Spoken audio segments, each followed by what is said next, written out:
Les règles des congés payés. La période des congés est fixée par les conventions ou accords collectifs et doit comprendre la période du 1er mai au 31 octobre de chaque année. Elle est portée à la connaissance des salariés au moins 2 mois avant l'ouverture de la période. Après consultation des délégués du personnel, l'employeur fixe les dates de congé en prenant compte de la situation familiale de ses salariés et leurs contraintes. Une fois arrêtées, les dates et l'ordre des départs doivent être communiqués aux salariés et affichés au moins 1 mois avant le départ. Ils ne peuvent être modifiés dans le délai de 1 mois avant la date prévue du départ.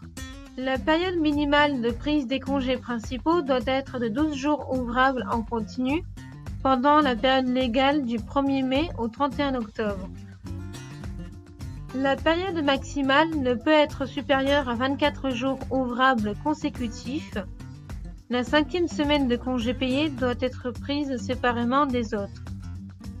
Si le congé principal de 4 semaines est fractionné et qu'une partie est prise en dehors de la période légale, le salarié a droit à des jours de congé supplémentaires.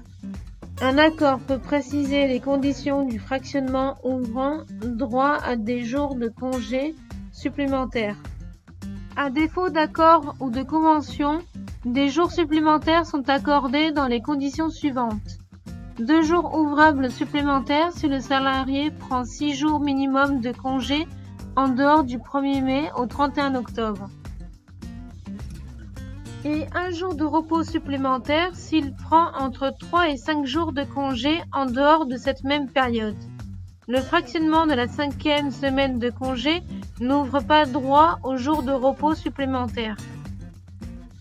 L'indemnité des congés payés à laquelle a droit le salarié pendant ses congés est égale soit à la rémunération qui aurait été perçue pendant le congé si le salarié avait continué de travailler. C'est la règle du maintien de salaire.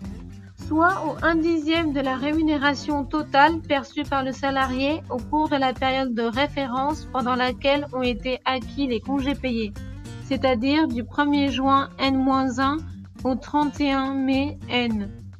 C'est le résultat le plus avantageux pour le salarié qui doit être retenu.